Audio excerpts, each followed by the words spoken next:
Rhodesfield Technical High School outside OR Tambo International Airport has been relaunched as a school of specialization. This is the 29th school of specialization to be launched by the Gauteng Department of Education. AfroWorld View reporter Nobesutu Hejana filed this report.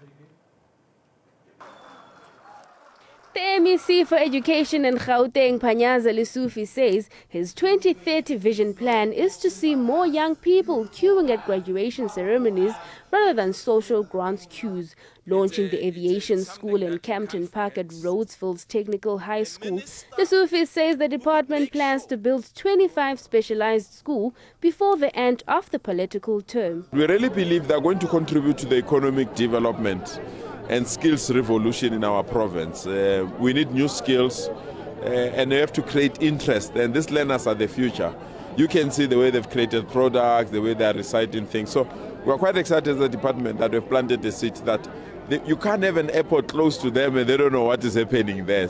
The Minister of Basic Education, Angie Muchecha, says although the department is trying to improve learning in the country, there is still a long way to go to compete at an international level. Most developed countries in the world, your Germans, your France, your Finland, when I went recently, they don't have this kind of landscape that we have where it's a colonial education, and since we're left with that colonial education of academic education, 80% of all learners doing the same thing. In Finland, they say they have difficulties now pushing kids back to academia because every child wants to go to technical and vocational education. They have a 60-40. The school's principal says now that the school has been turned into a specialized school, there will be strict rules for new applicants. Now that we have become a school of specialization, we are looking at learners who have 65% plus for maths and natural science in grade 7. Because we are a specialized school, we're also allowed to ask the learners to write an entrance test. Because for aviation, the learners must have very high marks in mathematics, physical science, and of course English. The school students who built an aircraft say the partnership between the school and the OR Tambo International Airport will sharpen their skills. I'm in grade 10, but then I managed to build an F1 Mirage, so that shows me like when I grow up I can do something even more greater and better than this, what I did now. Skills will be sharpened because already we have an idea of how to build a plane. So I think it has upped our skills to another level so that when we get a job, we can work more on our skills, we can improve our skills. MEC Lesufi says the department is set to open a marine school by the Val area before the end of this year. Nobesutu Hejana, AfroWorld View, Campton Park. All right, for more on this, we're joined in the studio by Gauteng MEC for Education, Mr. Lesufi. Mr. Lesufi, always a pleasure to see you. Thank you very much for joining us on AfroWorld View. Well, as a start, it seems there was much excitement about the launch of the aviation school. How did this, I suppose, initiative really come about? You alluded to the fact that it is long overdue when you said that you can't have learners that are so close to OR International Airport if they don't know what's going on in there. But besides, we've picked up, and by the way, thank you so much for inviting us here. We've picked up that there are certain economies during these difficult economic times that are doing very well. We picked up that the nuclear technology world is growing. I mean, we're amongst the top 10 in the world as a country in terms of manufacturing things that are related to nuclear technology. I mean, I know South Africans, when they speak about nuclear technology, they think about bombs and they think about nuclear deal. But the day-to-day running of our lives, I mean, the toothpaste you used this morning, there's an element of nuclear. The petrol tank in your car, there's an element of nuclear. So we picked nuclear. And that is why 3 months ago, we launched a school of nuclear so that our children can contribute to the skills needs of that particular sector, because that's a sector that is creating jobs. So you don't want to train learners to be unemployed. You want to train them so that they can feed a certain economy. And we also picked up the manufacturing of engines of aeroplanes. It's huge. It's growing. So we opened a school of engineering in Soweto where learners are taught how to build an engine of an aeroplane so that they can contribute to the skills that are needed in that area. And then we moved to the West Rand. West Rand, the agricultural world is growing, food security. So we opened a school of e-agriculture that deals with all agricultural needs. We opened that school. So this one on aviation, I must be honest, I still have goosebumps when I saw those kids, how they flew with the idea.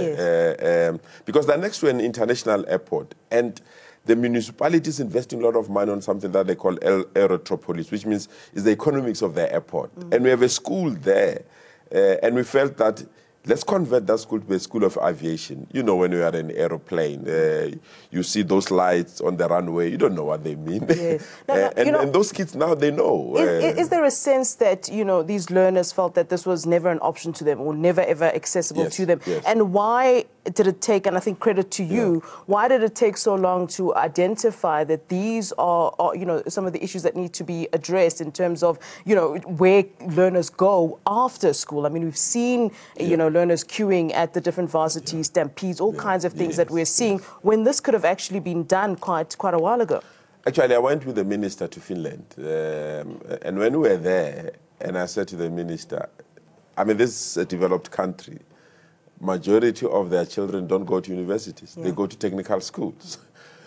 Whereas in our case, everyone wants to go to varsity, whereas there are technical schools that can provide instant knowledge that can make it to be employed immediately. So it was within that context that we then developed these schools for specializations. We've got 29 in total. We really believe is going to change the face of education in our province, by extension in our country, because gone are the days where children have to do the same thing. You need to specialize in a certain career so that you can contribute to the skills base of the country, because we're talking about radical economic transformation, but in the absence of radical skills transformation, that economic transformation will not happen. So this is one of the schools that we really believe the kids will excel. I mean, as you said, they're next to the airport. There's Dinel next door that is producing military weapons. We've got partnership with the SAA. So when SAA starts to look for pilots, they know there is a school next door that they can recruit and start to train those particular leaders. And in the meantime, how will the airports really be working in conjunction with you to make these goals achievable? Because I suppose there's no point having the school if the airports themselves are not helping these learners to get ready for those certain environments. The good thing is that, and that excites me, that they are now an official partner of our school. So it simply means that they have open days, they've got simulators at the school, they're bringing their staff there, their aircraft, the equipment in the school. So we're planting the seed so that children every day, they can see that they're part of the aviation world. And I was shocked and surprised that they know at what level the aeroplane must fly. They already know when there are turbulences, which clouds you can't fly through. And it's something that I didn't know.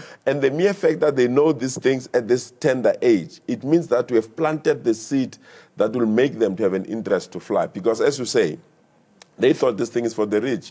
And as a department, we are coming with a financial package. Anyone that wants to be a pilot from that school, we are giving them a bursary immediately, so that there's no hiccups that can say, I can't do this because I don't have financial muscle, or I'm not trained, or I don't have an interest. How would you respond to criticism? I mean, we're talking about how generally, learners want to go straight to universities, and I suppose parents as well have this obsession with certain degrees and so forth. How would you respond to criticism that you're pushing learners, students, young ones away from academia when there is indeed a need for academia? No, definitely. We still need doctors, we still need lawyers, we still need teachers, but not everyone. Our argument is to say, let's segregate it. If you check developed countries, they are at 60 technical, 40 academic. We are at 85 academic and 15. And if you check the brightest of the brightest that we have, check the number of learners that applied to do medicine at VETS. It's 8 times what vets can take. And those that have not been accepted, where do they go? They are lost because they really believe this is the field that we need. So we can't lose our brightest of them all. So you need to bring them to the center and provide these particular skills. I mean, to be a pilot is a specialized skill as well. You need to know all these things. So we can draw them into those particular sectors. What I'm saying is that we can coexist. But as a country, the sooner we turn the tables around, the better. at least 30% of our learners should go to academic, 70 should go to technical, and that's where we need to compete with the best, and that's where we can compete with the best in the world. All right, I want to talk about you aiming to launch 25 specialized schools. Talk to us about this. And, you've spoken to me about the nuclear, Yes. the School of Nuclear. Yes. Which other fields, I suppose, have been earmarked apart from aviation and nuclear? And are you going to manage 25? Yes, we have to. Yeah, you're not sleeping, are you? We have. No, I'm not sleeping. We have to. We are now at an advanced stage to launch the School of Maritime Studies. Yeah. The ocean economy is growing big internationally. We might not have an ocean in Gauteng, but the reality is that we can develop the skills that are needed in that market. So we're taking advantage of the Vaal River. So we're moving to the Vaal to open a maritime studies school that will focus on the ocean economy, everything that is related to the ocean economy. That economy is big, it's multi-billion, and we need to take advantage as Gauteng that we can develop the skills that are needed. So that's where we're going. But we are also saying we are a sporting province, so we need a school of sports, completely owned by the state, that will prepare our learners for the Olympic Games, for example. So we need a school that every 4 years in Gauteng, we know we are ready for the Olympic Games. We must not run Olympic Games on autopilot. Those that are lucky to be picked up, they must go. We must invest in their diet, in their studies, in their physique, and all other things, but also in their studies. Because they must not say, for me to compete, it means I must abandon school. So we are also looking at the School of Sports. We've already identified the school. We've already attracted Transnet as our partner. So those two schools will definitely launch in the next few months. I mean, you talk about turning the tide in terms of, where what learners do after, they finished high school. And I touched on it briefly, because, the Minister of Basic Education did say that 80% of learners are running to universities aiming for the same thing. How will you change the, I suppose, attitudes of, because I think it's the parents really that are so stuck on the careers that you spoke of, for instance, whether it be law, some of us have law degrees, because of these things and end up in different sectors. Yeah. But how will you be changing the perceptions, and I suppose the warped perceptions, where one would think, oh, well, that's a lesser qualification, and for parents to really guide their children into the paths that may be even better for them in the long run? Flo, that is why some of us are excited and thrilled with the free education in higher institutions. Yes. Because that free education must not just say free career choice. As a state, we must say, yes, it's free education for everyone, but we are preferring these particular careers. So if you want to follow these particular careers, we will provide the financial muscle that is needed for you to acquire that particular skill. So the free education in higher institutions is giving us that window of opportunity to direct and dictate what are the needs of this particular country. Because the needs of the country must supersede individual interest. So if we can use that tool, and that is why I want to enter into discussion with the Department of Higher Education and Training to say, let's use that tool to channel learners to the trades that the country needs, the skills that the country needs. I'm told there are 500,000 artisans opportunities available in the country immediately. Yeah. But we have to import those kind of skills. I mean, the Gautrain is expanding. They can't have the necessary skills that they need for that expansion to move with speed. We have to import skills that are coming from other countries when we have young people that are unemployed. So the higher education institutions are going to give us an opportunity to redirect learners to the skills that are needed by our economy.